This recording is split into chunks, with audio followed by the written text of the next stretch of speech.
What's going on, Tom? What's up, man? How are you doing? Doing good, man. Doing good. Just living the snow dream out here, man. DC, we got like 2 or 3 inches of snow, which is a lot for us. Yeah. The whole place is shut down. There's like the biggest run on toilet paper and bread and milk since the last pandemic surge. And all the National Guard troops running around. That's that's right. Hey, I live in a military state. Okay, that's it. Everything's fine. You got it literally right now. That is for sure. And frankly, good on them. Thank God they're there because we saw what happened when they weren't there. I think we probably would have General Donald J. Trump as lifetime leader of our country if they weren't here. So, Remember that? You remember Moon Over Parador, where they had? I'm sorry, it's the first all right, thing. this is going to be a fun show. This is going to be a fun show. I'm not saying he's a fake dictator, but it was the first thing that popped into my head. He tried to be. Yeah, He tried to be. So, for the folks at home who, for some reason, don't know who you are, tell them what you do for a living. Sure. My name is Tom Lobianco. I am a reporter for Business Insider. I cover Trump, the White House, Republicans. I've been a reporter since, well, I don't know, 2000 or something like that. Okay. Like 20 years, a student reporter, intern, all over the place. One of my buddies, he told me, he's like, dude, you got to fix your resume. You look like you're homeless. I've worked a lot of places. Or you work in politics. That's right, exactly. It's just bounce one cycle to the next. It's called commitment, okay? I remember one time, a few years ago, somebody asked me to write a resume, and I was kind of like, "Are you sure?"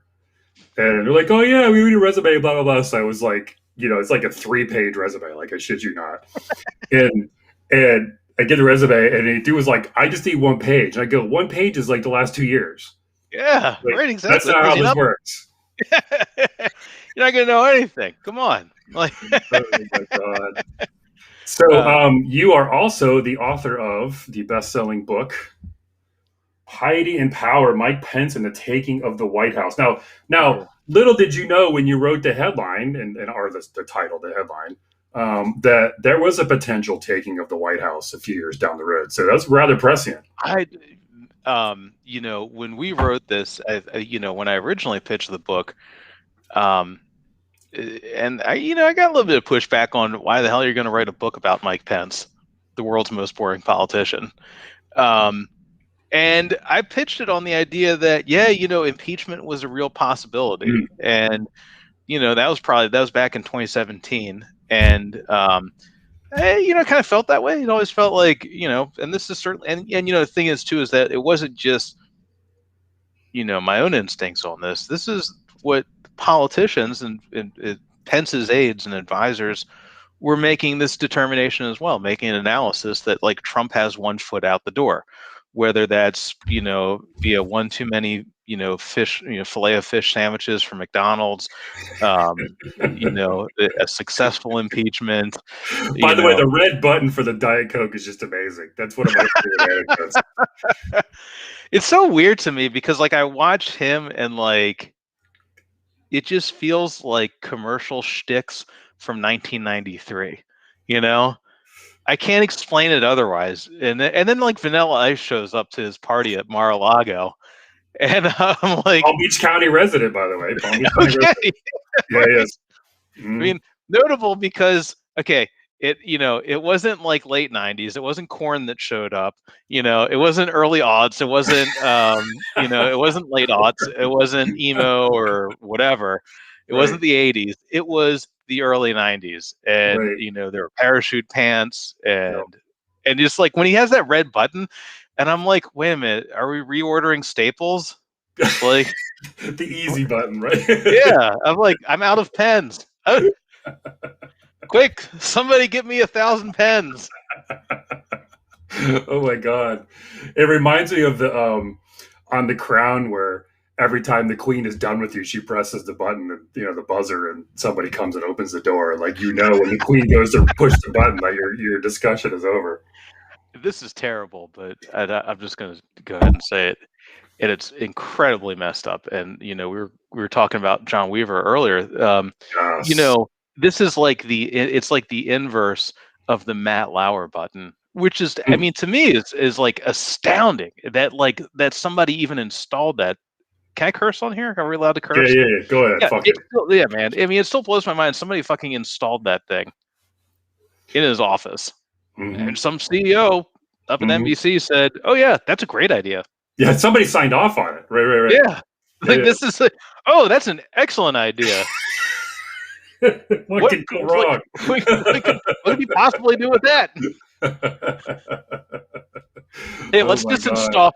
You know what? Let's put a little red button on his desk just in case things go haywire. You can always hit that red button too. So we used to call the handle in the car the oh shit handle, the thing on the. When you got to roll out. Yeah. Quick exit. Not saying I've done that before, but it's possible I've done it. Is my mom watching? Yeah, my mom might be watching. I probably have done that before. Entirely possible. So no, so you are a dying breed these days. And I don't know how you feel about being a dying breed, but you are actually a professional journalist. Oh There's like 7 of you left, I think. no, there's. I mean, I'll put it this way, man. I mean, like, my sensibility or my, like, where I came up is, early 2000s into the mid 2000s, like newspaper journalism. I mean, that's where I came out of. I worked for the Frederick newspaper for a while. I worked for the Washington Times for a minute. I used to work for John Solomon. I remember when Hmm. John Solomon was brought into the Washington Times to clean up the Washington Times to make it, Right. straight shooting. It was interesting. It was an interesting time. I learned a lot. And I don't know what the latest iteration is, but he wasn't really like that when I was there. But that's another discussion for another live stream. That'll be when we bring you back for the next edition. But I mean, I watch this. I watch where things are going right now, and I'll say I'm gonna give a shameless plug for my employer right now, Business Insider. Um, I think what we're doing, and I hope what we're doing is kind of reverting to form a little bit and trying to either revitalize or resuscitate or whatever it is journalism as a successful industry. And all the concepts that underlie that, having the value of the information that you're getting. I mean, clearly one of the most surprising things to me when I was younger was finding out that, oh my god, like, people pay money to LexisNexis and to IHS Insights, just like gobs of money for the same shit I'm doing every day. Right. And I'm like, wait a minute, it's like this is actually worth something, Right. And then, like, couple, little by little, you kind of pick up on things. You have, I won't say who, but there are certain sources that call me up, and they tend to be a little bit more inquisitive of me than I am of them because they're fishing for what information I'm picking up. So, like, there's value in it. So obviously, if there's some inherent value, you can make an industry out of it. And Yes. in a very roundabout way, and I'm rambling here, in a very roundabout way, you can come back to a subscription model, and we're starting to see that more. So that gives me that, breaking away from the clickbait model and breaking away from the just a thousand stories of 50 words each that are just headline candy. Like, we're getting away from that, and I thank God for that, because that has been terrible for journalism. It's awful, frankly. Well, and just the content farms in general, the Yeah, $20 posts, and the yeah. Yeah, man. I read these my I was back in Indy doing some research on the book. So I left Indy in 2015, came out here, joined CNN, did 2016 with them, went back to the AP. I was at the AP before at Indy, then I came back to the AP, back here in Washington, bounced around a little bit, did the Trump White House, Trump Russia, all that stuff, and then I took about a year and a half off to do the Pence book, and I was back in Indy. I think it was 2018, would have been like maybe the end of 2018, sometime in 2018, and I was out there, and I remember it was cold, and you had those wicked potholes, just those unbelievable fucking potholes that just like um people will like blow open these just like Yes. terrible potholes out there. And anyway, I was driving with an Uber driver was bringing me back. This is a journalism taxi cab story. It's like the worst cliche in the world. I was driving in a taxi, getting to know the locals. I learned the whole history of Afghanistan in a 10-minute ride. Right, exactly. And I dropped him a tip and asked him what his name was, and he said Baghdad Bob. Okay, all right. Certainly, I didn't question anything. No names are being mentioned. We'll just let that go. I was driving back with this guy, and I was talking about we were talking about podcasts and politics and whatnot, and he's asking me about politics podcasts, and I was like, yeah, man, I really don't pay attention to that stuff because frankly, like, I just need like a mental palate cleanser. So I love listening to cooking shows, and I love. And when we talk about content farms, the first thing I think of are these terrible recipe like websites. I Yes. just want to figure out how to bake fucking chicken thighs. Right. Okay, like I don't need 10,000 words on this and 20,000 ads. All right, Right. just tell me the fucking number on there. Right. All right, and I'll fucking throw it in there. All It's right. always at the very bottom where you have to scroll all the way. Yeah, right, So exactly. Click yeah. through and do Yeah. this one weird trick to click through to get the fucking information that you need. Right. I'm like, okay, all right, let's do it. Well, so as I was talking to this guy and we were going back and forth, I was like, yeah, I listen to these cooking shows because it has nothing to do with anything. It's like it's a podcast safe space. The word Trump will never show up in a cooking show, Yes. and I love it. It has nothing to do with politics, and he's like, oh wow, so like you must be a chef, huh? And I was like, nah, man, it's the former industry. It's the politics and the journalism. He's like, oh wow, so you're fake news, huh? And I was like, oh, I couldn't at first. I thought it was a joke. Like this he's probably like in his mid-50s. Where I got a Lexus. I lucked out with my Uber, and I was sitting in a Lexus, real nice Lexus, driving up north, back up. Probably would have been like 65 north or something on the way back up to the north side, and I was like, wait a minute, I couldn't tell like if he was joking. Probably or a not. lobbyist on his way home from work. Right. And I couldn't tell. Like I was like, what? Like at first I thought he was joking, and I laughed. I was like, oh, haha, fake news, blah blah blah.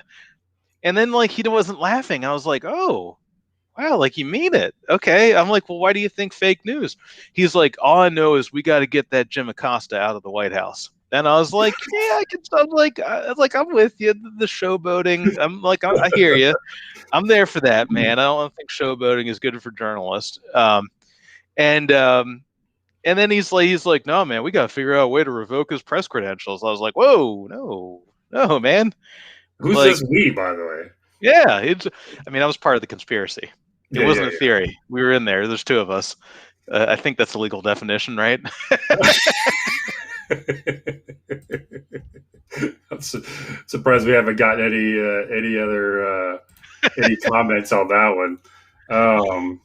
So actually, this is I put this on here for a reason and not to hijack the conversation. Mm-hmm. But this is actually a good question from Steve. Mm. Country as a whole is intellectually lazy. How do we change it? Well, first off, we start by reading Tom's book. Oh, thanks.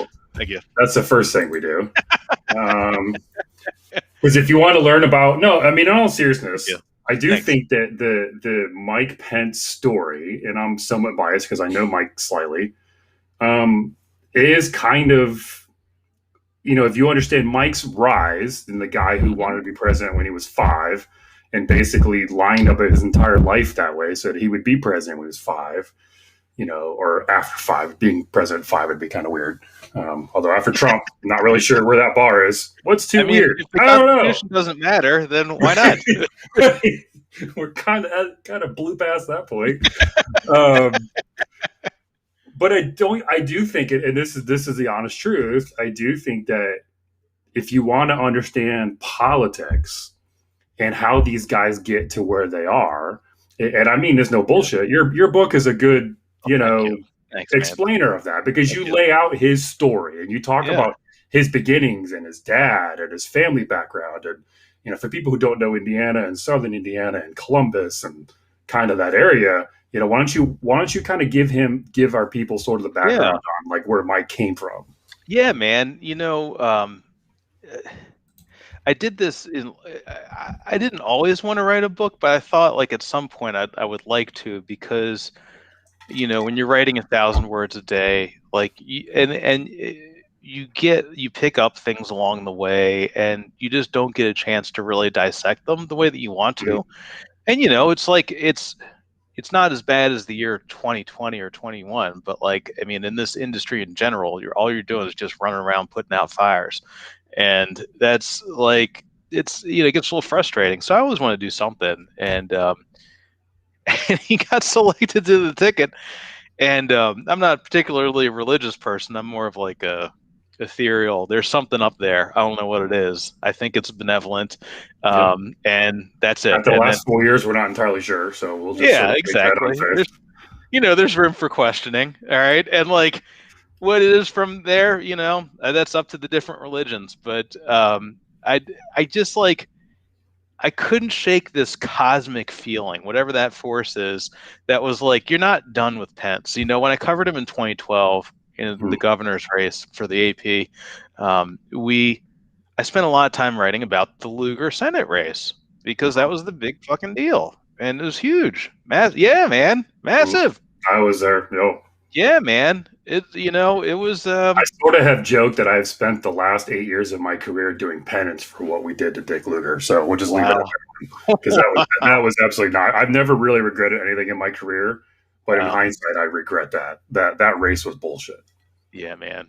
It's but Not to hijack your theme here, no, but but you know what? But here's the thing I've thought about very often with Pence, and in general about politics. And I don't know, if you think about like if you think about Hamilton and the balance of power between the majority and the minority, and not running over, not trampling people, but at the same time, not letting a singular group control everything.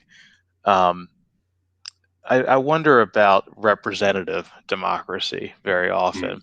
And this gets to that question. I mean, Lugar and Murdoch are, Richard Murdoch, the old state treasurer back then, who beat him in the primary, were at, just different ends of the football, mhm, totally different goalposts. And, Lugar probably represented more of that, the high philosopher, elite, mhm. style of Rhodes rep- Scholar, very yeah, intellectual, very yeah. yeah, representative democracy. And Murdoch represented more of the populist. I mean, demagogic, whatever. I don't know how that translates. Normally, I would look this up before writing it. Demagogue, something, style of populism of representative democracy. And, which one is right? I don't know, like, and I kind of think like it's almost outside of things like, as a journalist, it's not for me to say what people should and should not think. I mean, I have no problem saying that you shouldn't be going out there trying to kill the vice president of the United States. I think that's an easy one. And then I feel everything like from we could there. set the bar there. Yeah, that's Yeah. probably You yeah. know, I mean, um, but I'll let me rewind and answer your question on Pence. And um, when I was covering him in 2012, I just feel like I didn't do a good enough job digging into like him as a person and understanding him. and really appreciating his own ambition, because when you Mm-hmm. see him in person, he's not an inspiring character. He's just Yeah. not. Like, he's very flat. Like, Mm-hmm. I read the Richard Ben Kramer book, What It Takes, and legendary. The best political, outside of Robert Caro, the best political reporting, and Agreed. I mean, just amazing. And the funny thing is that, like, there was a time in the Democratic Party where Dick Gephardt was the superstar, Yes. and he kept on being the superstar until he kept on losing. And eventually somebody kind of figured out, wow, well, this is more of a media creation from inside the Beltway than it is, than it is an actual superstar.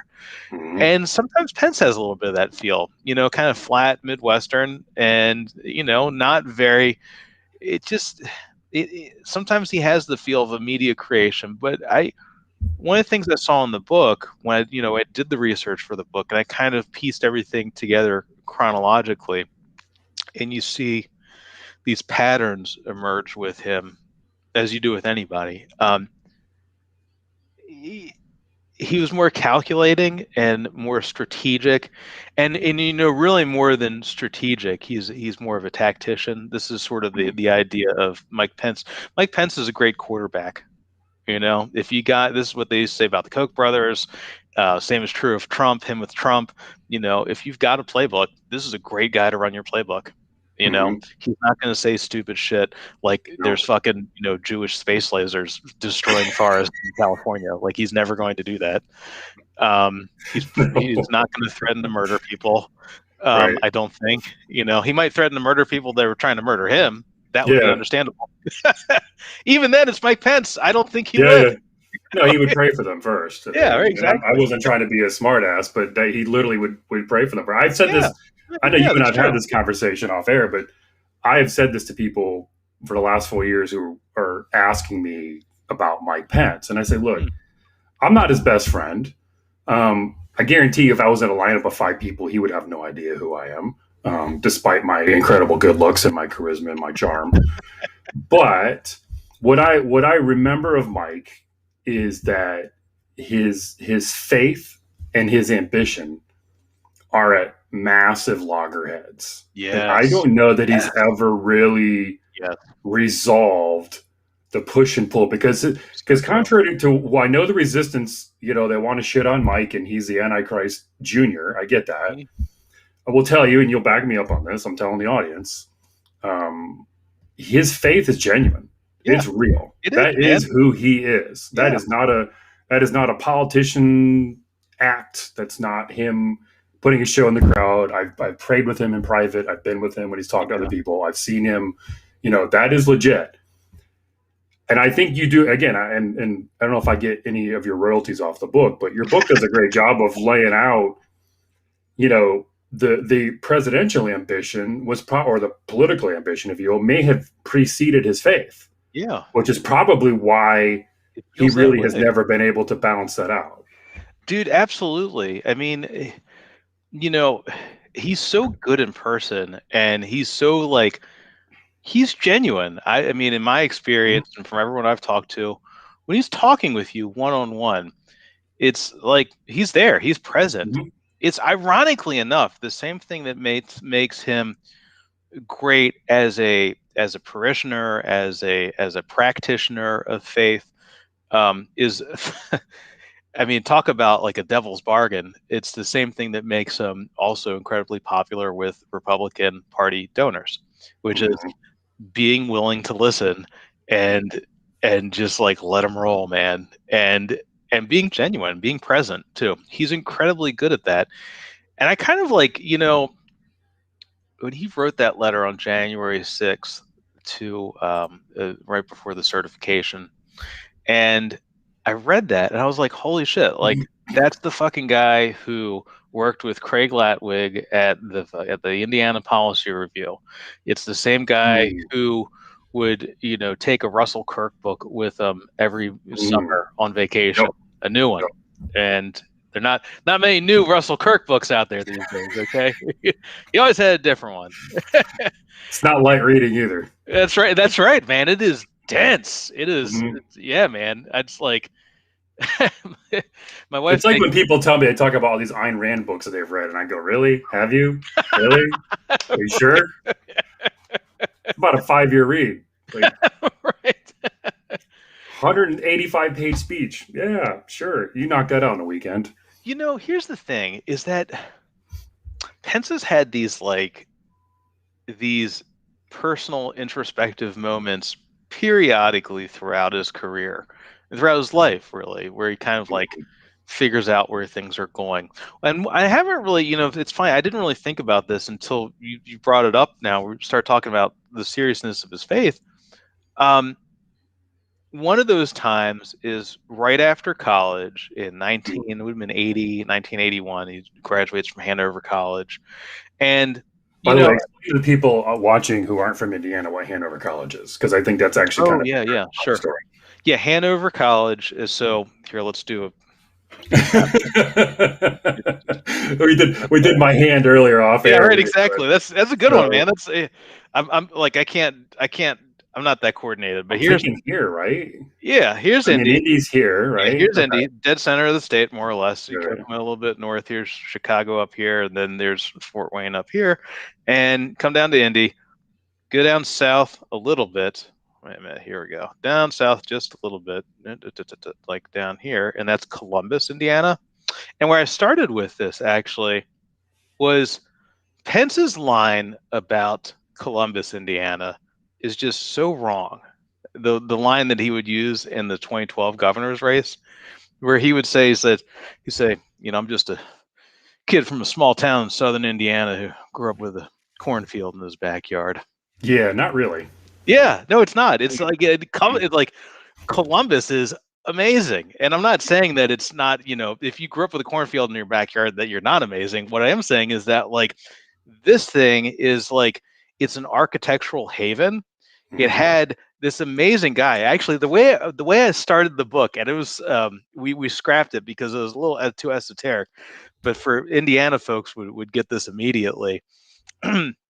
There's a great opening to this magazine profile, and it starts with a writer from Manhattan flying out to Indianapolis and then driving south through the cornfields where all the rednecks have their Marlboro Reds rolled up in their white shirt sleeves and the t-shirts, and and he just can't believe he's driving through Indiana. Oh my God, where does the corn end? And then finally he gets to Columbus, an oasis, and he is there to see the man that runs Columbus. And he goes up to see him. And the man who runs Columbus is well studied, brilliant, visionary. He's been on these presidential panels. Mhm. He keeps uh, the original, the Bible, the Old Testament, written in the Greek and what would the other one been? Sumerian, Assyrian, whatever. Yes, I'm sorry, Aramaic. Yes, and he picks one up, and he flips it open to a verse for this reporter from Manhattan, and it's like Isaiah. It's Isaiah. And I used to know the chapter and verse, but I'm going to screw it up now. But it basically is to know. I still get chills thinking about it because it was so good. Um, to know the man, you must know the quarry from which he is dug, the rock from which he is hewed, Hmm. and that man is J. Irwin Miller, Hmm. the former president of Cummins Engines. And he shows up in the October, would have been 1967 or 1968 issue of Esquire magazine, on the front cover with a deeply furrowed brow and this white hair, shock white hair, and a very serious look on his face. And Esquire writes down at the bottom, it says, "This man should be the next president." And Dang. I mean, like, to me, I was like, oh my God, are you kidding me? Like, this, like, they found somebody from Columbus, Indiana who they wanted to be president, Yeah, and it was not Mike Pence. It was not the guy trying to be president so hard. yeah. And what was amazing to me is like all these corollaries there. And it sets up a dichot for me, at least. It sets up a dichotomy. It sets up this contrast with Pence, because Irwin Miller is a guy who had a lot of vision, and he had a lot of like drive to make things happen. He's kind of the opposite, in some sense, the opposite of a politician. and they brought in these incredible architects. Global IM Pei, he Mhm. did the famous the Louvre, the triangle at the Louvre. I think he did the Arc in St. Louis, the Arch. And then you had the Saarinen family, and they did Dulles International. I mean, and this is Columbus, Indiana, which is what, Yeah. 70,000 back then, might have been 30,000 people or Right. forty Right. Right. thousand people, if that.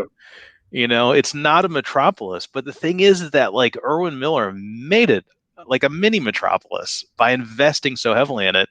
And what was so funny to me is that like when Pence would go out on the campaign trail and tell everybody, I'm just a kid from a small town in southern Indiana, grew up with cornfield in his backyard.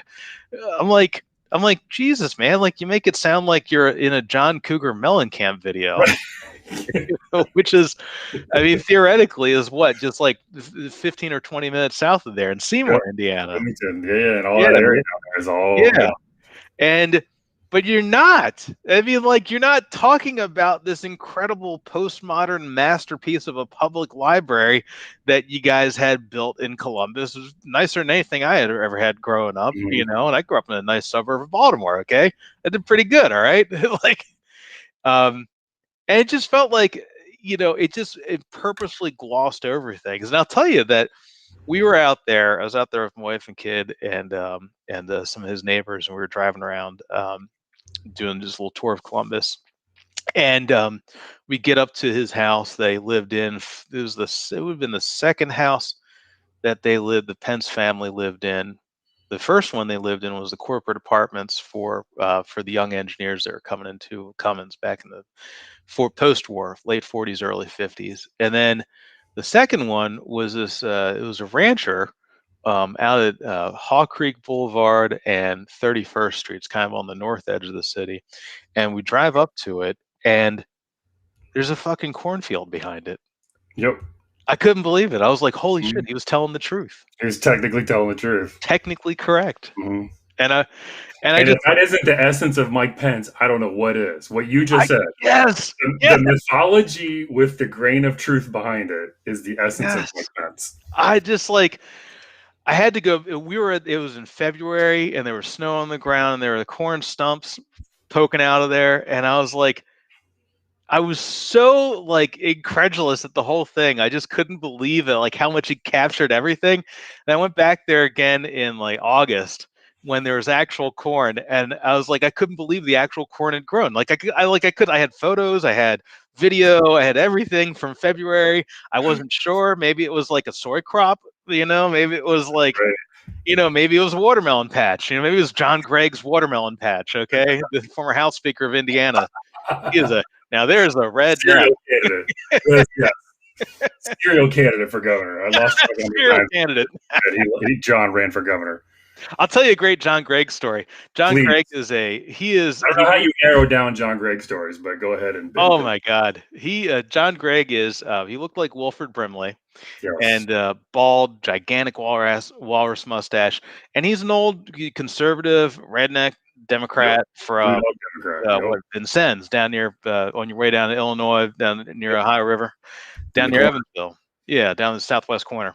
And um, I went on a campaign trip with him once, and he was telling me these jokes about all this different stuff, and we were talking about what he raises and these farms and all this, and he farms watermelons down there, Mhm. and and it's like he told me all the different uses for them. I'm like, what do you do with all the extra watermelon at the end of the season? And he's like, oh well, Tom, we dry them, and I'm like, what the fuck does dried watermelon taste like?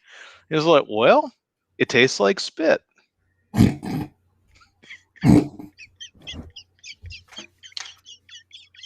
This was worth the whole show. That was worth it. I can hear his voice. That's the best part about it. I just heard him say that to you. Oh my God. Oh man, he would call up. Sometimes he'd call up, and he's like, "Tom, this is John Gregg." I was like, "Oh shit, Mr. Speaker, how you Who doing?" the hell else would it be? I know, right? Exactly. Oh man, is this a family show? Is this like My like mom might be watching, but that's quasi all right. family? I'm allowed to do body. Are we allowed to do like Oh, body? sure. Okay, so Who here's the other, cares? my other favorite John Gregg story, and I'm sure somebody's live tweeting this as we speak, but whatever. Yes. Um, It can John, get canceled, Tom. I know we're about to get canceled. John Gregg is down in I can envision it. It's when you're driving from Columbus out to Nashville, out to Brown County. I forget the road. It's the East-West Highway that goes out there, and they're on a campaign swing on the campaign bus, and they pull over, and Yeah. there's one of the carpenters from the political guys for the carpenters union is with them, and John and his girlfriend at the time, I think it was his fiance, and then they got married. Looks up at him, and he said to the carpenter, he says, "Well, you need anything?" He's like, "Yeah, I do."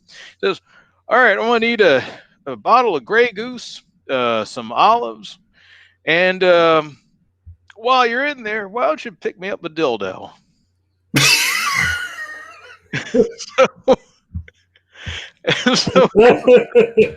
so, so, so Cliff, the carpenter guy, comes back out to the bus with a bag, and he starts pulling stuff out for John, and John Gregg's looking at him. He's like, "Oh, where's the dildo?" and he's like, and dude, the carpenter is like, well, they didn't have a dildo. All I could find were these cock rings. Sorry, Mom. Sorry. That's a John Gregg story, though. If I've ever heard one, that's a John Gregg story. Oh man, it would have been. You know what? I doubt he would have gotten very much accomplished if he'd been elected governor. But goddamn, it would have been hilarious. We'd have had a fun time, though. Oh man, We'd have had a fun time. We'd have had a fun time. I watched. You know what? Back at the end of 2012, it was one of Mitch Daniels' last appearances. It was like one of the Indiana Chambers, like their 2020 vision, their forward-looking planning thing. And he was talking all about water tables in southern Indiana and water usage rights. And I was like, and I remember sitting in the back of the room listening to this, and I was enthralled. I fucking love that stuff. And the way he explains policy is amazing. It's great. And I just like remember sitting back there, and it was in December of 2012, and it slowly sank in that, oh shit, I'm giving up this guy. Now we're going to have 4 years of Mike Pence. You and like half the people of Indiana were doing the exact same thing. Yeah. I mean, like he could take water usage and make it incredibly interesting. It's why he was successful as a politician, why he continues to be successful as a Purdue president. All right, so let's talk about this. You brought up something interesting because I think this also will illustrate sort of modern day politics. Help both of our viewers understand the difference between Mitch Republicans and Pence Republicans. Because I think what people don't understand is in Indiana, ne'er the twain shall meet. They hate each other. Seriously. It's a massive sibling rivalry. Yeah, it's like Lincoln Project and the Trump family. Yes, basically. Totally. So, oh my God, yes. I think that to me illustrates the transformation of the modern Republican Party better than anything. So help both of our viewers understand sort of how that worked. Yeah, I mean, if we were thinking about it in like layman's terms, you'd probably say it's establishment Republicans versus social conservatives, and I mean that doesn't entirely grab it. Pence is a Christian conservative. Now, it's not the only thing that drives his decision making, but especially when he was the governor of Indiana, it drove a lot of his selections of staff picks. It drove a lot of it drove a lot of what he would not talk about. He was playing a little bit of hide the ball there with that campaign. They all do. I mean, it's it's like the equivalent of asking Joe Biden if he's for Medicare for all. It's like, well, of course he's for fucking Medicare for all. Is he going to say it? And Mitch was more just, I call them business Republicans because the main goal to me, at least from my experience, is business. Driving business creates opportunity. Whether you agree with that or not, that's the main principle. It's an evolution of the Jack Kemp republicanism, and there's a big focus on policy. Now I will say this. And I didn't really. Mitch did a really good job at kind of like eschewing the social conservative stuff, but he never wrote it off entirely. And I think part of that's politics. Part of that's too is just him too. He's a conservative dude. Now nobody who's a Trumper right now would call him a conservative, No, which to me is astounding.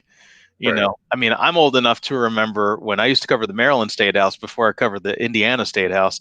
And I covered Maryland back when Larry Hogan was pondering a run against Bob Ehrlich for the Republican nomination to take on Martin O'Malley in 2010.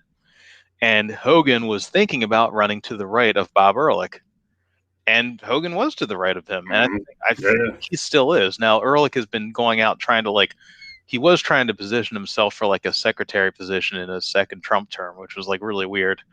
Um, but here's the funny thing. There's a funny observation about this, which I see constantly with Trump and his people, which is that, you know, Pence and Daniels kind of represented these two wings here. I don't think Trump represents any wing other than himself, and it's sort of post ideological. It's not, Yes. you know, it's like, I mean, my God, the people around him are a bunch of like New York moderate Republicans, Yes. ostensibly moderate, right? And Depends on your definition these days, but yes. yeah, right. I can't shake the feeling that like all of our barometers, the way that we talk about politics in the U.S., are like our basic gauges of these things are wrong. I know Hmm. mine feels wrong. When I talk about a left-right split, I think I've got the axis flipped wrong. And I don't think it's like this. I think it should be like this. Yes. And I think that, is instead of a, left-right split, ideological, social fights and whatnot, I think it needs to be elite populist like this. Hmm. And I don't know like how that crops up, what form it takes, what language you use from here on out, but it does feel like we all haven't still have not adjusted to Trump and what that is, and the permanence of it, because I think this is a permanent change. I don't think that there's no quote unquote normal. If you think this is going back to George W. Bush versus John Kerry, I mean, that's never fucking happening. No, it's not. And I think even in Indiana, although it's interesting now that we have, we call them Mitchies, we have a Mitchie as governor again. So Yeah, it's right. kind of like the pendulum is swinging sort of back. I think for me, it was interesting because I was a Mitchie and I was an OG Mhm. Mitchie.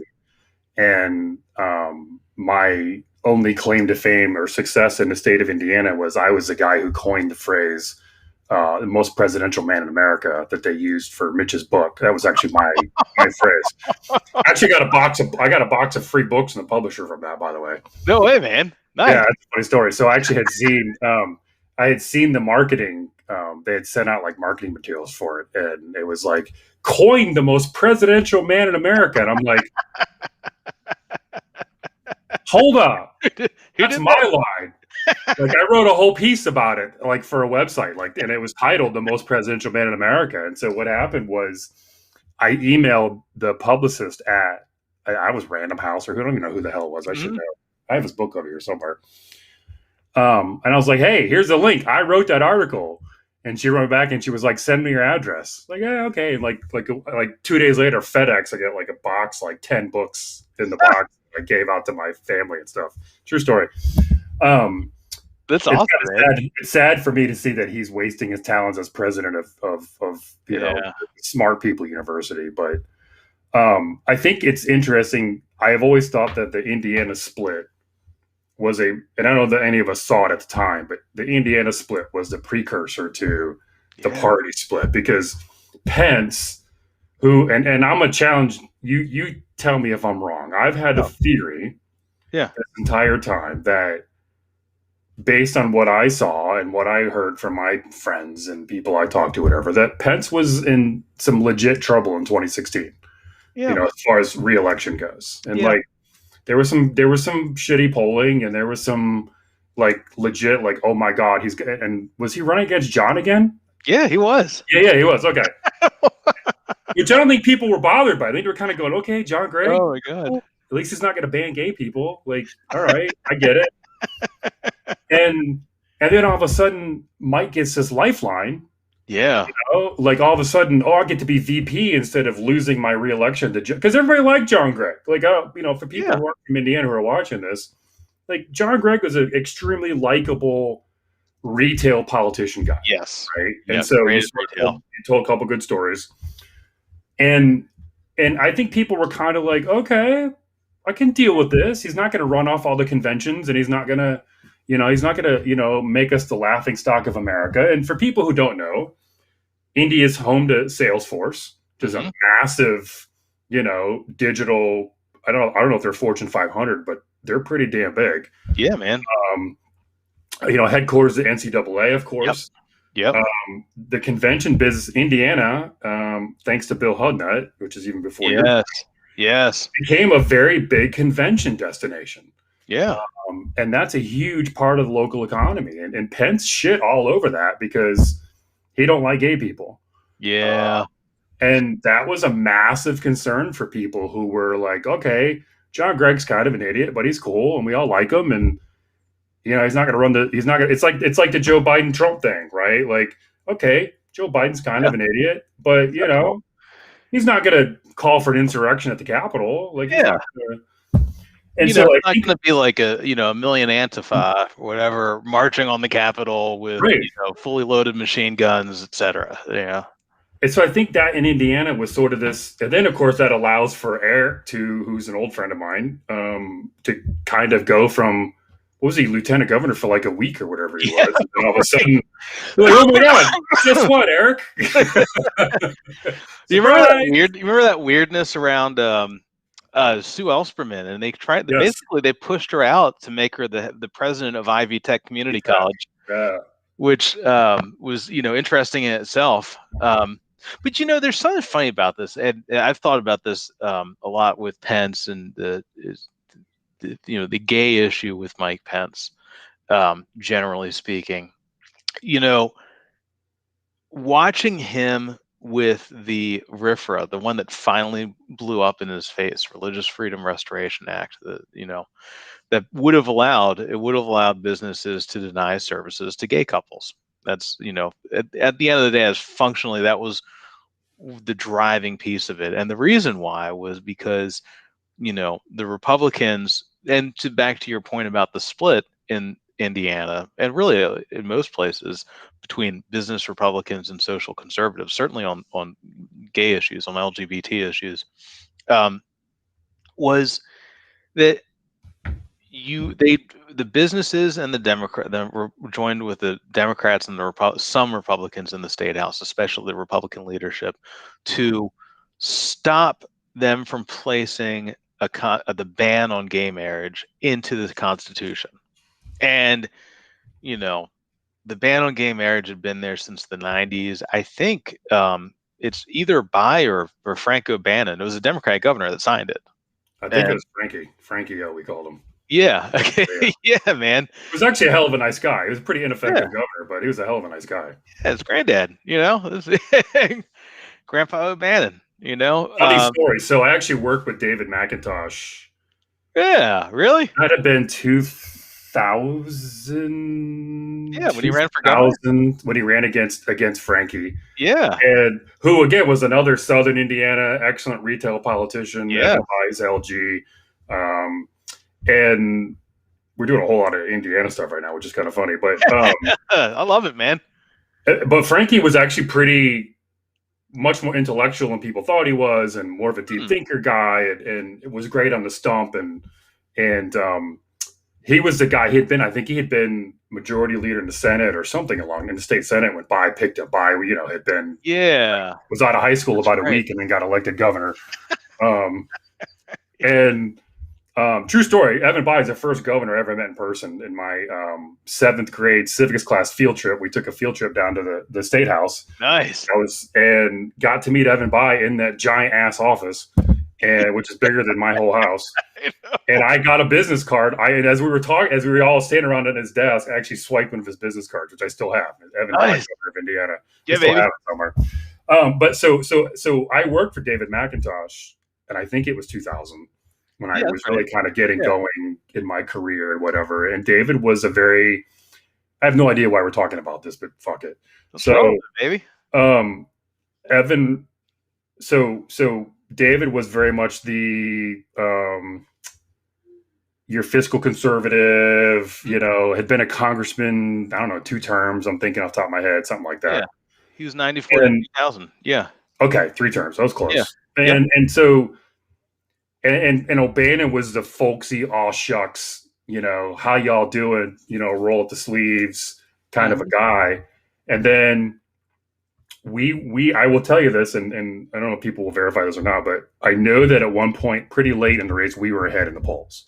Really? I can't remember Wow. exactly what the numbers were. I'm probably gonna get a text from somebody in Indiana going, "Dude, you're full of shit." But that's how I remember it. It's how I remember it. It's my story. It's my show, and I'm telling the story. That's right. So I remember it as I'm telling you, it was probably within the MOE. Like, don't get me wrong. It wasn't Mhm. like we were running away from it. And then you may know this or remember this. Frank came out with the basketball commercial. Oh It's no, I kind of don't know about become this. famous in Indiana political lore, where Oh, um, because we were trying to define Frank yeah. and kind of pitch him as this left wing, which is hysterical, by the way. He's probably more conservative than McIntosh, and and we were trying to bait him into defining himself and talking about who's the real Frank O'Bannon kind of stuff, right? Right. And dude came out with a commercial of him shooting baskets with his granddaughter, Wow. and it was over. Like, that was it. That was over. We're like, shit. Start packing. Like, we're done. Um, that's how I remember it, at least. Or it may have even been '04, quite honestly. But I remember one of those two races where that was the winning issue, was Frank O'Bannon could play basketball in the backyard. It was a backyard hoop, the Oh man. usual. And that's all it took. And Frank O'Bannon wins, and we're good to go. And so you're talking about, this is Dude, interesting. I You're would. talking about, Yeah. dude, I go back on some of the shit.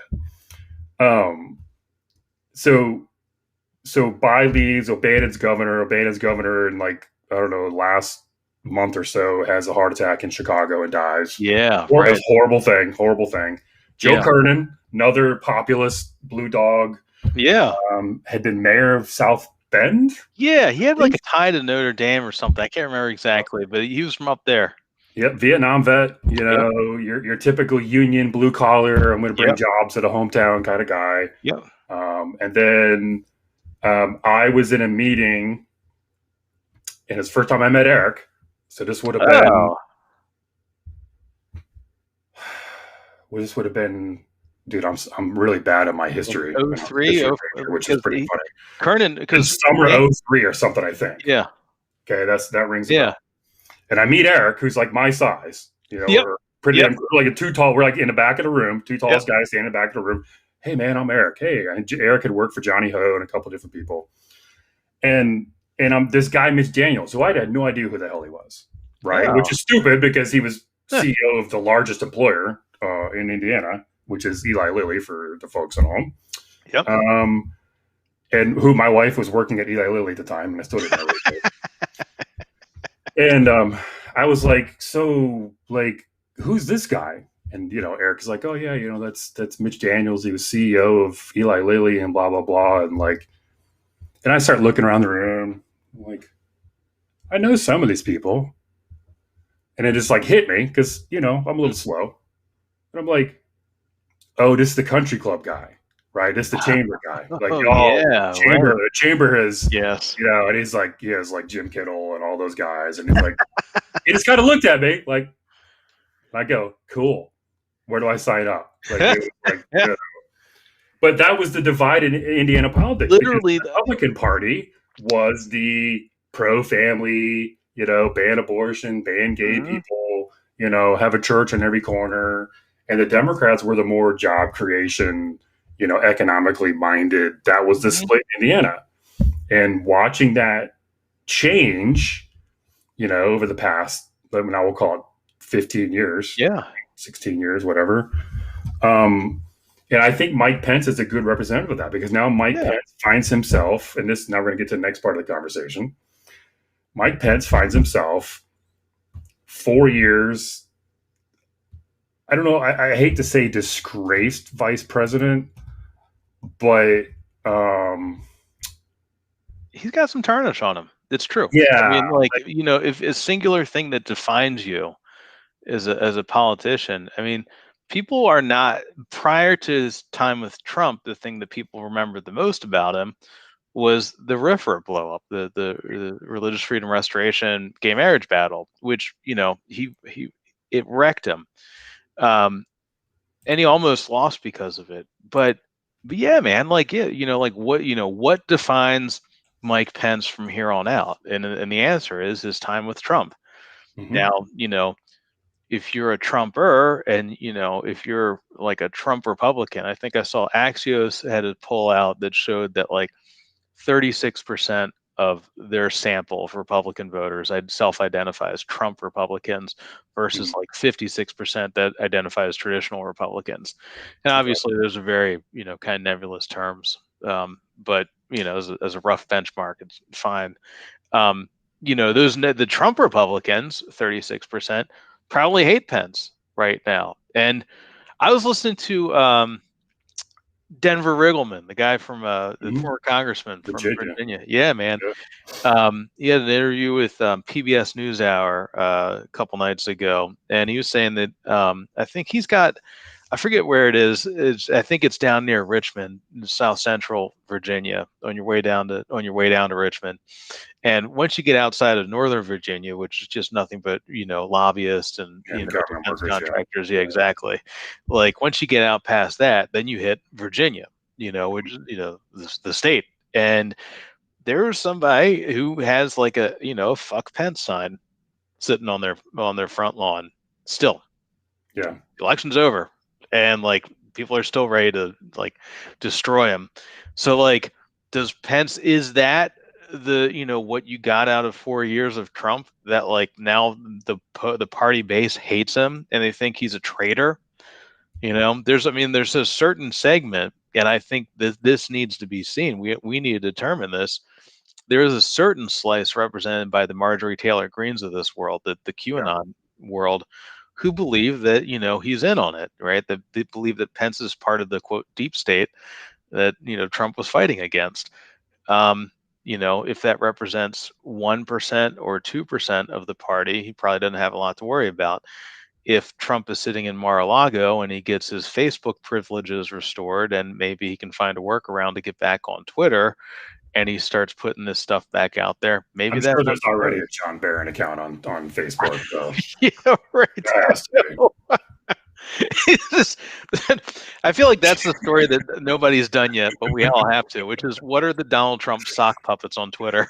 Yes.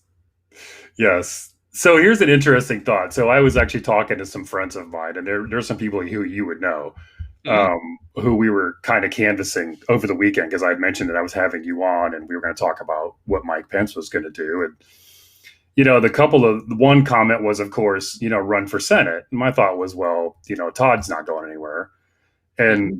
and Mike Braun is sort of a wild card. Like, not really sure. Is he just doing this just to be able to say, have people call him senator the rest of his life, or is he really see himself as some sort of a future politician? And then somebody who, again, you would know, and I'll mention him off air because I don't know if Mm-hmm. he wants to be exposed or not, said to me, well, I think within the year he's going to be president of Liberty University. Oh yeah, no, yeah, I was hearing And I that a thought, lot too. dude, that's actually a good, It'd be a like, great perch if he could go in there. The funny thing, and to what we were talking, a little bit of what we were talking about earlier about his faith being real. You know, if Pence could ever find a way to reconcile his faith and the practice of that faith with his political ambition, I think he would be formidable. But even more than formidable, I think he'd be more of a whole person. I was talking hmm, with um, I was talking with the really fascinating guy. His name is Rob Shank, Reverend Robert Shank, and he used to be like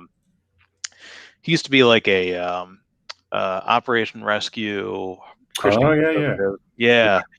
And now he runs the Dietrich Bonhoeffer Institute, and Hmm. he's anti-Trump. He broke with the Christian right. He's an evangelical minister. First, he broke with them over the prevalence of guns in the movement, and That was from like 2014, 2015. Then he made his final break when a lot of the Christian right joined in with Trump. And, I was talking with him trying to like game out, what Pence's position is on different things and where that is. And also trying to like get a sense of, him as a minister, what would you say to Mike Pence? What do you say to Mike Pence when Trump flies him out there to Ukraine to meet with Zelensky with a message? And, what do you say to Mike Pence, who believes that God is calling on him to serve, but also, he plays into these pretty crazy things that Trump was doing? And I just remember that Schenck, like, he came back and he's like, he's like, I feel we're talking about the split, the dichotomy between his faith and his political ambition and the push and pull, what you were talking about earlier. Um, and he's like, Pence has, um, I'm gonna screw this up because it's been about a year and a half, and I can't believe I can't remember it. He said that he was not wholly in Christ. He was not wholly following in Christ's path, and then Mm. you have to give yourself over completely to Christ in order for this to work. Yeah. And I mean, and look, I can't judge anybody because number one, I'm a lapsed Catholic. Okay, so and I guess Mike Pence is too. I don't know what the status of that is. It's a little Yes, I was nebulous. going to ask you that. Yeah, a little nebulous. With Tim Delaney, the famous Indiana Delaney family, Yes. Ed and Ann Delaney, and then the son. I think he ran for state senate up there. Maybe he was at St. Thomas Aquinas, which, by the way, is my confirmation name. I'm Thomas Thomas. Nice. It's T squared, T2. And he that's the parish. Actually, it's where Pence. That's the church where Pence met Karen Pence back in 1983, right across the street from the governor's mansions, just Yep. outside Broad Ripple. Sobro, as to those in the Mhm. know, South Broad Ripple. And yeah, baby. and and Tim Delaney goes there, and I think it was in 2013. They'd won office, and they were moved into the governor's mansion, and clearly Pence is not a practicing Catholic, but he shows up to St. Thomas Aquinas, where he used to practice, and and takes communion there. Yeah, man, I know, right? And it's like, I mean, one, Mm. what standing do I, as a lapsed Catholic, have to judge anything? But immediately, that was my immediate reaction. I was like, can you do that?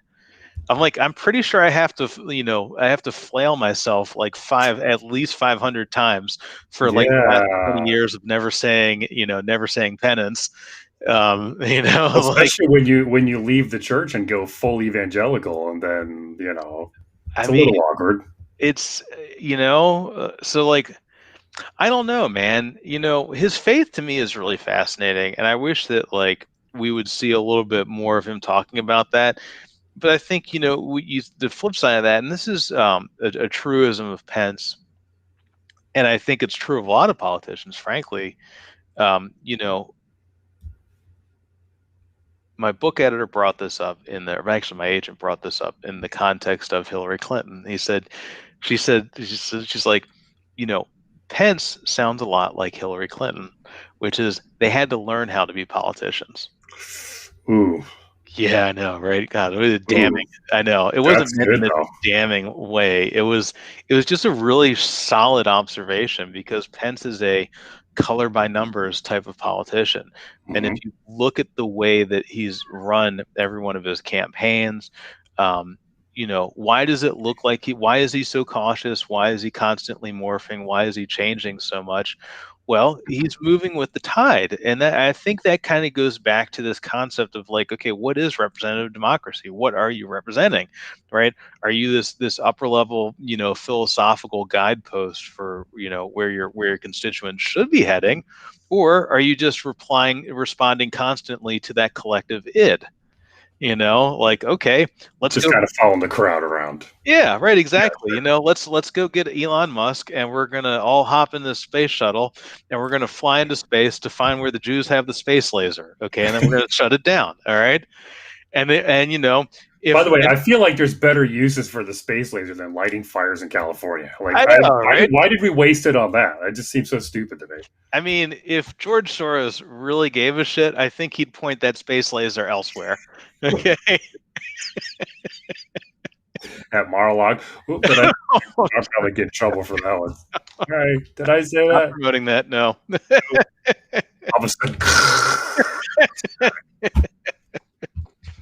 But the thing with Pence is that it's like his faith is so real, and I was a little surprised. I personally was a little surprised to see that because I'm just so used to politicians being craven and just generally, and I always kind of wonder. I was like, God, where's that guy? Where's that thoughtfulness? Because he flashes it every now and then, and like I think we were talking about this before we went on air. It's that he really in person is just very genuine in person. And he's really he's so good at it. mm-hmm. And I was talking with a gay Republican for this story when I was doing the research on the book, and this person made a comment that I thought that Pence would have been a great Speaker of the House. Well, you said gay, was it a gay Republican in Indiana? Yes. Then I probably know who it is. Yeah, I know. It's exactly one person. I'm sorry. They're trying to out this person, but as a source, they're already out. But, but as a source, okay, But what they said though, it was a great observation, and I was like, yeah, I thought okay, this guy would be a great House Speaker. If you're good at listening, you're good at corralling, you're good at hearing people out, and that's a good legislative leadership. Yep. And he's great at that shit. And this person was like, no, you know what? Frankly, based on everything we know about him, he should have just been a preacher.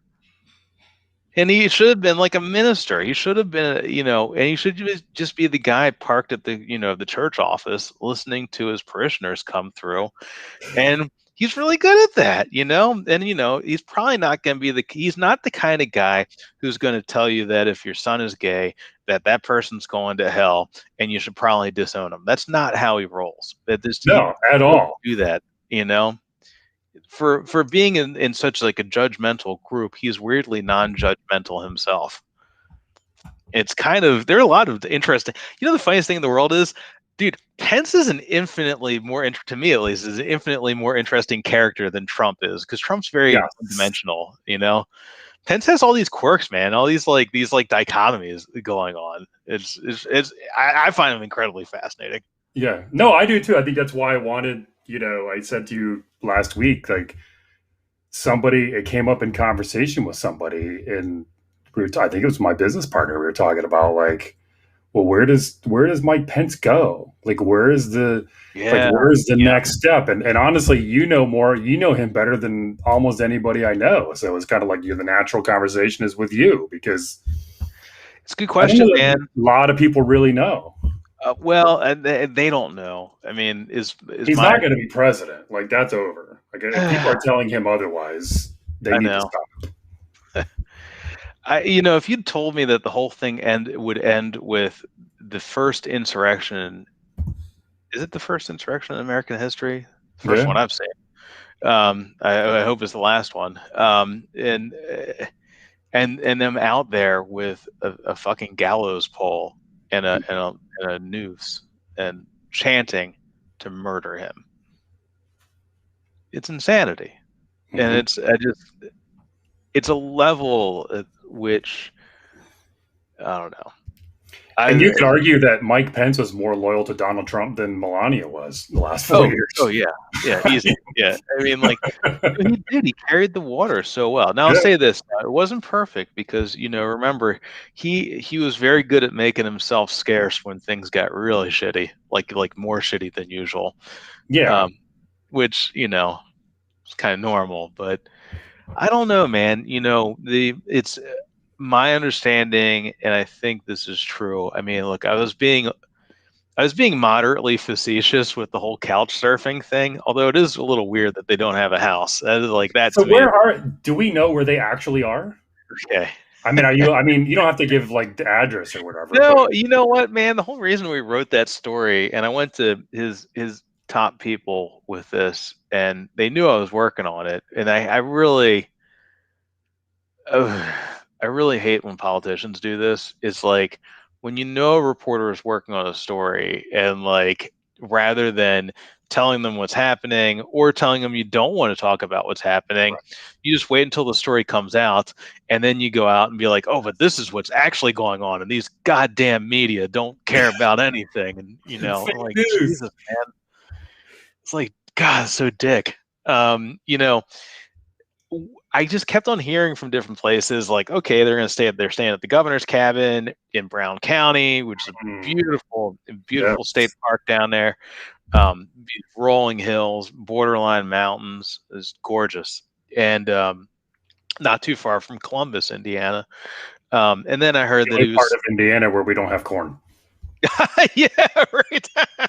It is because it's all hills, and if you've seen the old '80s, for the folks at home, if you've seen the old '80s John Mellencamp music videos, that's what we're talking about. Oh yeah, man, totally. Yes, Neighborhood. yes. Man, and then the other thing that people are telling me that he's staying at his brother's place down in Columbus, and I remember that they didn't have homes. There's a long thread of them having losing money Yeah, throughout their career, and it's tough. It's sad. You know, his family did not start rich when he was a kid, but they became pretty wealthy. yeah. And they did really well. And I mean, in many senses, they were the American dream, right? The father owns these different Just gas the gas stations. stations, right? Yeah, yeah, Yeah. And then, Greg Pence falls apart under his watch, largely through no fault of his own, is my understanding. There's just a lot of tragedy. And they were not rich. They're not like Daryl Issa, who made a small fortune off of the Viper car alarm. It's just like, it doesn't, they're not hedge fund people. They're not stockbrokers. They're not former CEOs. It's not Rick Scott. It's not, what's it? The guy from Wisconsin, Herb Cole. yeah. Um, it's not people who are like, they're not people who are independently wealthy. So like, and they haven't had a house, um, to 2010, 2011, whenever they got rid of that place in Columbus. And I'll say this too, that part of it is absolutely normal. You know, Sure. it's not surprising that a family would not have more than one house. Having multiple homes is a little, well, abnormal in this country. It's a sign of uber wealth. Yeah, and Um, as I recall, and I'm not trying to out anybody, they had a house in Northern Virginia for the kids. Like that's actually yeah, where they lived full time. yeah, right, On exactly. 170 grand a year, maintaining two houses and whatever, you're not exactly getting rich off of that. Yeah. And the funny thing is that the Lugar people in 2012 were frankly rightly rip shit about this whole dynamic because, while Murdoch and the Tea Party and the conservative Republican groups were all going after Lugar and the Democrats too, working in tandem. And I think you're going to see this in 2022. The Democrats working with the QAnon world to Mhm. try and make, By the way, fun aside note, you probably knew this, but for the folks at home, you know who Richard Murdoch's communications consultant was in that race, right? oh, it's Jamestown. There's Jason Miller. Hmm. Yeah.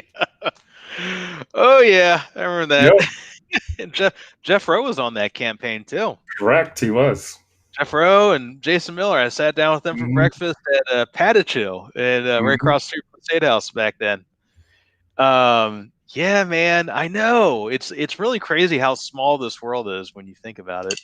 Um, And it was all scorched earth, and we were just going to lob bombs at Dick, and it was honestly, I think at the time because I think I was younger and I had a much more inflammatory type personality, and I liked throwing bombs, and you know, I liked that whole. I was very much an anti-establishment kind of a guy back then. I'm gonna get texts from my friends making fun of me right now, but it's true. That's how I saw myself because I wasn't the insider guy. Like I didn't. You didn't go to college in Indiana. I didn't come through. I didn't intern for anybody. I didn't work on the Hill. I was the outside guy. And so for me, and I knew Richard actually when he ran for the first time he ran for treasurer against Mayor Pete, Oh, who you're right. enters the story. Yes. People who Yes. don't know that, and so for me, Richard spoke my language because he Yeah. was the outsider. He was a freaking oil geologist or some bullshit. It was some kind of crazy.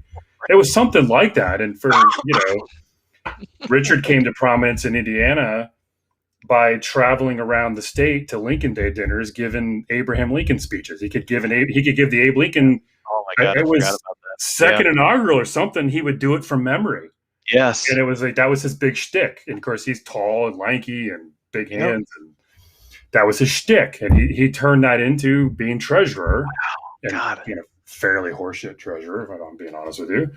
And then he was the hot thing, and Jamestown was pretty unknown. They were kind of new guys, and some other people I'm not Yeah, going to that's mention right, man. on air. Wow. And it was all scorched earth. I mean, I was there the announcement day at the Circle Center Mall in the big garden, and the big campaign announcement video was shot that day, and that was Jason's big, his big accomplishment was this video that was like one of the you're talking 20. It was 2012, right? So Yeah. viral campaign videos, it was like a new thing. It was like Yeah. Yeah, man. that blew up, and that was all over media and blah blah blah. And then it was Dick Lugar uses the family farm as his voting address. And, Yeah. oh my God, we have to impeach him. And in hindsight, you're going, did we really give a shit about that? Like, Yeah. was that really a big deal? I mean, but at the time, it was like, oh my God, this is earth changing. Like, I remember being on that call, and I remember being on the call. It was a conference call, and like we all were stunned. Like, this is the smoking gun. You just caught Dick Lugar in bed with a gay, dead 15-year-old boy. It's over. We're dead. And now 46-year-old me is going, did we really do that? Like, Like, was that really necessary? that was really a big deal that he used the family farm, which has been in the family for 150 years, as his mailing address. Right. I mean, the irony of all that is that, like, I don't think Richard Murdoch would be far enough to the right to win a primary now. Oh, no, he'd have been dead and dead. Oops, sorry, Dick. Yeah. He'd have been toast in 2018 for sure. I mean, that would have Yeah. been, of course, he'd have been 112 years old, but if he had run in 2018, it would have been even worse. And you know what? And I need to correct myself here because I made a mistake, and I don't. To what we were saying earlier, We don't do mistakes. Yeah, I don't make mistakes. God damn it. We don't do mistakes. I just, I said far enough to the right. I don't think it's a right left thing. I don't think he would have been populist enough and Trumpy enough, for lack of a good term here, to win a primary. And I mean, Mike Braun, I mean, I don't know what his positioning on anything was prior to that race, and since he's come to Washington, I mean, his position is basically a Trump supporter. Right, it's whatever Trump says. Yeah, I mean, it's the kind of the dead opposite of Todd Young. Todd Young, who's came out of Lugar's office, frankly, and was in Congress for a little bit, and then now senator, and you can see it. You can see him struggling with things. Certainly, a lot of the foreign policy towards the end of the administration, the troop withdrawal they're trying to do, certainly a lot of stuff like that. Like, and you can see him trying to walk the line on it. I haven't watched. When Mike Braun came out as he started popping up a year ago as one of the biggest talkers in the Senate on impeachment for the Republicans. I was like, Mike Braun from Indiana? they're like, yeah, him. Okay, hey, why not, man? Everyone gets a shot, man. Just grab it. Absolutely. So, we're gonna wrap this up. So, dude, I appreciate you doing this, man. This was fun. Thank you. It was a lot of fun, man. We should have done this earlier. Yeah. So we've been pitching your book. It's on Amazon. It's is it still out in print? I mean, I know it's available. Yeah. Can it still at your local bookstore? Yeah. I don't know actually. So this came out September of 2019. It went to hardback and then it went to paperback in June. so 6 months ago, whenever that was, June 30th. Okay. So you can find the paperback out there.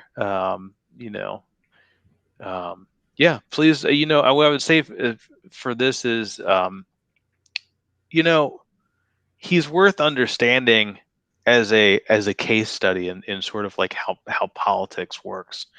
I learned a lot. Um, I learned a lot about how the gears turn, Hmm. um, in a way that I had not written about before in my reporting, and I can't unthink it now. So when I watch people like Josh Hawley and Ted Cruz and people, flying down to Georgia or, zooming into New Hampshire, state committee calls, um, it's all I can think about now. And the gears turn behind the scenes constantly. And I think we actually did like a pretty good job of grabbing that in the book. There was a lot of stuff I learned. Here, I'll give you a good one. Why did Mike Pence back down on RIFRA? What did it? What was the thing that did it? Was it when Salesforce came to him, or was it no? Okay. Nope. Mike Pence dug in for days, saying he wasn't going to change his position. That he did not believe that measure discriminated, and that everyone who thought so was discriminatory themselves. And and the thing that finally did it, and they deny it to the hilt, but I believe it. Is partially because I trust my one source in particular on this. Um, is a call from Paul Singer, New Hmm. York hedge fund billionaire, who became a major Marco Rubio backer, who Yes. helped bankroll the origins of the Steele dossier. He did not. I don't believe he enlisted Steele himself. That came later once the Democrats took it over. But Pence and I couldn't see it until I did the book, until like I had started piecing together all the different parts of his career. Since about 2009, the beginning of 2009, he started raising money and building out his national network of donors, and in a serious way. And John Boehner coached him on this. He kind of taught Hmm. him how to build this out. And that's actually one person I didn't talk to for the book, who I was dying to talk to. It was Boehner, because I think he would have, if you can get him candidly, he had incredible insights on Pence's rise and his standing now. But Pence had been cultivating these donors for years. And finally, it was right before the NCAA tournament, and it was also before Good Friday. So it would have been like a Wednesday or a Thursday. I think they signed the bill on a Wednesday, like April 1st or 2nd, 2015, something like that. It was right around the end of March, beginning of April. And um, he gets a phone call from Paul Singer. Some of the lobbyists had figured out the right button to push on Mike Pence. It had nothing to do with ideology. It had It's everything to do with fundraising. his ambition, the Hmm. money. And they called up a whale. And one of the people he'd been courting. He'd been trying to land a whale. And then he called up Pence in the governor's office and told him. Now, Singer's people denied this to the hilt, but he said, if you do not back down on RIFRA, you're not getting a single penny from me. And Pence backed down. That is sort of the quintessential Mike Pence story. Not an ideologue. He's just a quintessential opportunist, like the rest of them, frankly. Sorry. So Not unusual. all of So unusual. So Tom, we got your Twitter feed on the screen. Where else can people find you? LinkedIn. Just Google that. On radio, on Sirius a lot, actually. So if you guys pop on POTUS XM Oh 124, yeah. I'm on there periodically. So that's pretty cool. So yeah, and just find me. Open DMs. If you ever got any questions, hit me up. I'm around. I don't always answer. If you call me bad names, I'm probably not going to answer. Sorry. But everything else, if it's about sports, I can't answer that unless it's the Ravens or the Orioles. But aside from that, I'm here for all your questions. Good deal. Well, man, I appreciate you coming on tonight. It was fun. Thank you, man. Thank you, Jacob. All right, we'll see y'all next week. And you stick around. I'm going to chat with you for a second off air. Yeah, man. All right, guys. Peace out.